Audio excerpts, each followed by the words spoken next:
let's talk about journaling. Journaling is a tool I love to personally use, and it is a tool that I talk to with a lot of my clients because there's so many ways to use it to create what we want, whether that be how we feel, what we do in our lives, our day-to-day habits, the way we react, and ultimately what we create in our businesses, in our careers, in our relationships. It starts with how we think, right? We know that our thoughts are such a big driver of what we have in our lives. So we need to know how to use our thoughts and how to practice using and creating and being aware of our thoughts. And journaling allows us to do that. So I'm going to talk about 4 different ways that you can use journaling to feel better and create results. Now, I'm coming at you from about 20 plus years of journaling. I'm in my mid 30s and I have been journaling probably since I was like 11 years old. I have got a stack, an absolute stack of journals. I want to let you know there's no right way to journal. Find the way that works for you. Something I did for many years was I just like to recount what happened so I could remember it. I really liked that. That was a way that I also got to process what happened. That is available to you. I'm not going to be talking about that here because what we're talking about is a very intentional set of practices that helps you feel better and create results, whatever you are working towards. So I'm going to offer that here, but I just want you to know there's a lot of different ways to journal. There's no right way. And something you'll see here is maybe one of these ways of journaling really calls to you, or maybe you like a mix of all of them or a couple of them. Some days you want to do this one, some days you want to do that one. That's what it's like for me, and I think that's amazing, right? We're listening to you and what you need.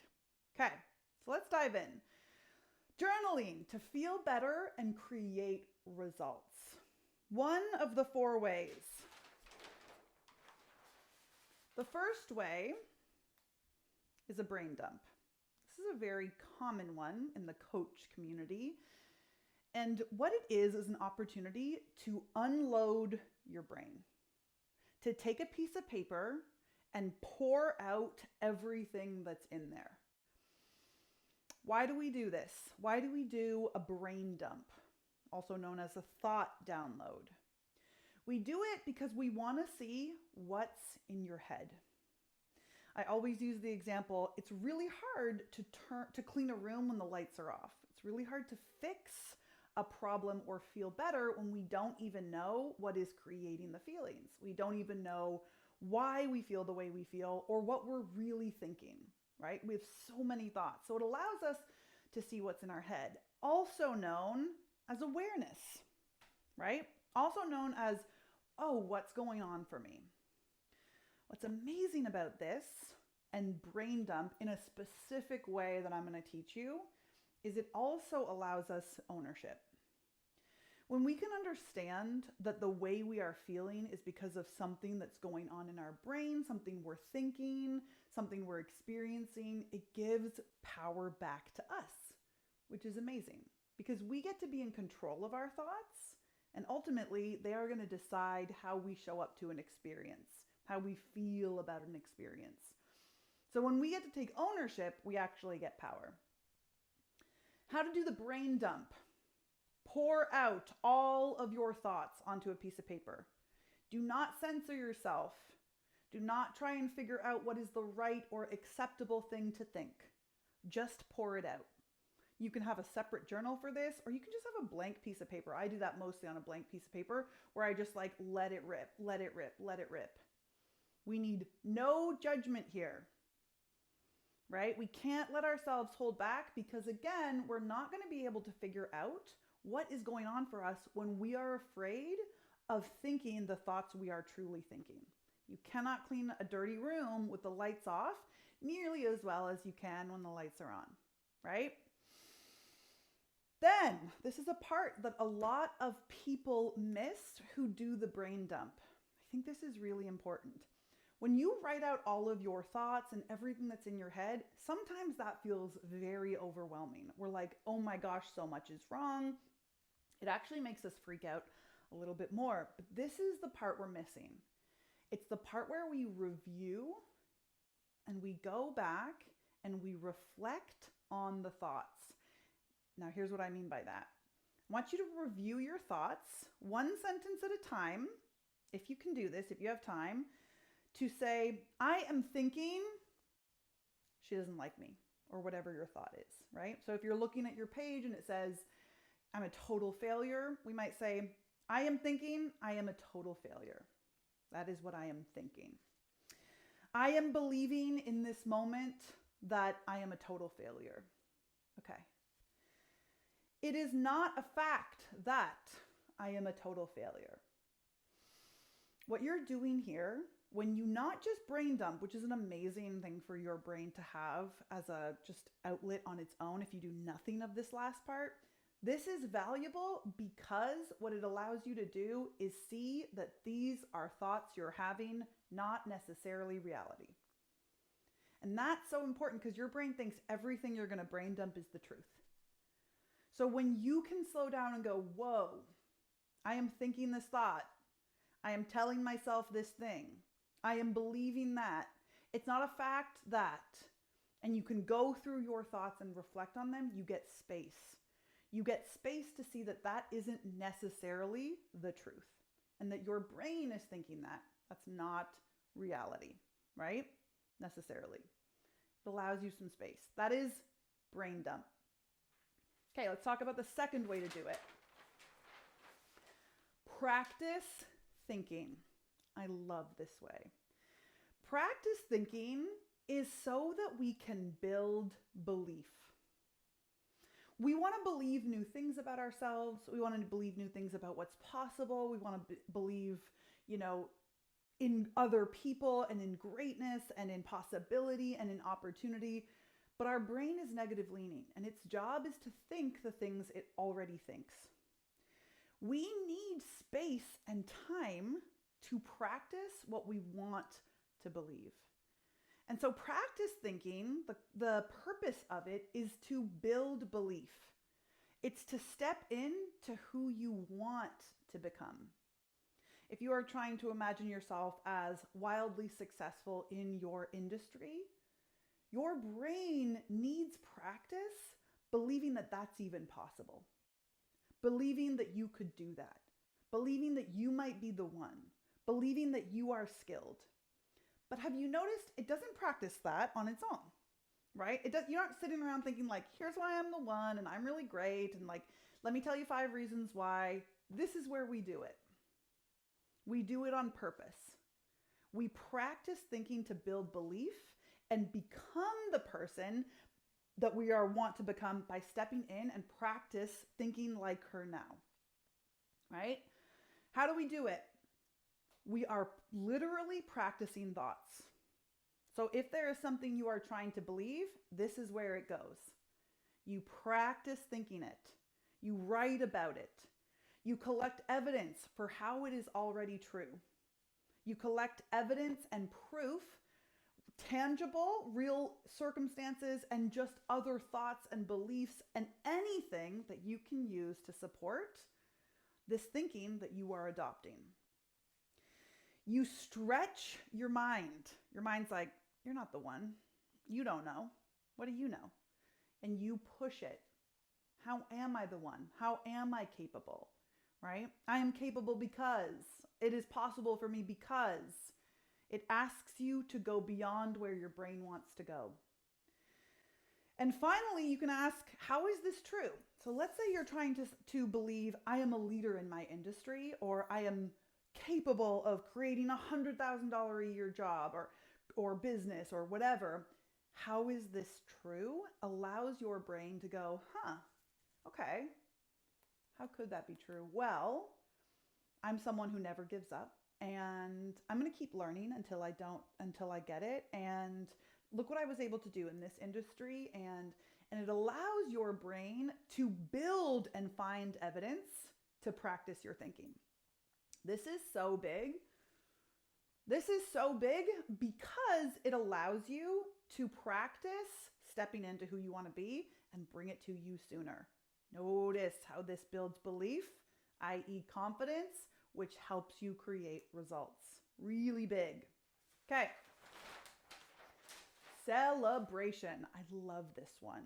And it is something that intellectually we can understand, but I'm telling you, it is a game changer to helping you feel better and create more of what you want. Celebration is the act of recognizing your progress and recognizing yourself. Why we do it is to build confidence. When you feel confident, you will take more action. You will be able to get out and fail and get back up. You will be able to feel everything that comes up because you can do it and not quit, right? When we show our brain through a journaling process what we have to celebrate about ourselves, our brain learns, dang, you really are doing good. Look at you go. It is a way to build confidence, and it's a way to recognize your progress and your badassery, which your brain is prone to overlook. It's prone to go, here's where you haven't succeeded. Here's why you're not there yet. Instead of, have you noticed what you've been up to? Look at how far you've come. It's really, really big. How do we do this? We reflect on and collect wins. This is important. Wins are not just big milestones. Totally collect those. And I'm not just talking about from the past week, but that is a total, if you do this every week, you can totally do that. You can use this, though, to pump yourself up and show yourself the amazing things you have been up to by recognizing big and small wins. So I'll give you an example of each. Maybe a big win is I created $5,000 last week. Amazing, right? A small win, and really these are arbitrary because this might be a big win for you. It doesn't matter, but I'll tell you what might be a small win is like I took a nap instead of forcing myself to work. I listened to my body instead of demanding I go harder. For me, that was a big win once upon a time. And so every time I wrote about that and I celebrated myself, I recognized amazing progress and I built confidence and trust in myself. It's really big, right? Some questions you can ask yourself here. What are you proud of? What are you proud of yourself for? What have you learned? And where have you grown? Right? Show your brain the amazing things that you've been up to. Finally, I love this one too. Good questions. I will have entire journal entries where I just ask myself one question, or two questions, or four questions, but it's usually like one or two. The caveat is they are good questions, not the usual questions that your brain wants to ask you. So here's what I mean. A good question is a question that has either has a belief that is useful to you woven in, or it gives you real awareness. The reason we do this, we are directing your brain to what you want to focus on. Your brain does not do this automatically. We want amazing things. We want to feel better. We want to feel confident. We want to believe in ourselves. But your brain's job is to think about all of the reasons that you're not enough and that you're behind and that you won't be okay. That's your brain's job. When we ask it good questions, it makes it focus to where you want it to go. Your brain wants to answer questions. Now it's time for us to ask it better ones than what your brain does naturally. The other reason is for awareness and empowerment. So we are building confidence here. We are helping ourselves feel better, yes, and we are listening and understanding ourselves. This one's sort of a mix of some of the different practices that I've talked about here. So here's what I mean. So one thing you can do is ask yourself questions with an empowering belief woven in. How am I the right person to? How am I the right person to create this goal? Why am I ready now? What am I doing so well? How do I know that this is possible for me? Notice how woven into all of those questions that you will answer in your journal are thoughts that are positive. It points your brain to answer a question that empowers you. Versus what your brain wants to do, being like, what if I'm not okay? What if I can't do it? Right? And then we try and journal that all out, and we're like, that's the thinking we're practicing, versus how can I ask myself a really good question and get really good answers? Questions allow your brain to go and find the thinking that don't come naturally to it, right? So when you're having trouble thinking a new thought about yourself or believing a new thing about yourself, it feels really daunting. You're like, I don't know, this is just what I think. Questions allow you to find that new thinking. The other thing it does is it allows you to create awareness by asking good questions to yourself. What do I need today? Right? One question I've really enjoyed asking myself is, what does my body want? Does it want rest? Does it want food? Does it want movement? And what it does is it allows us to check in and be honest with ourselves instead of just go, go, go. Especially if we're high achieving, this is one way we do it. When we ask ourselves good questions that allow us to listen to ourselves, we get answers that help us. But if we don't stop and pause, we will just keep going. We're all good at that, right? This allows us to go, whoa, what do you need? What do you want? Right? That's another one. What do I really truly want? Or what do I really truly want here? And it allows you to get awareness of your own brain. It's so powerful.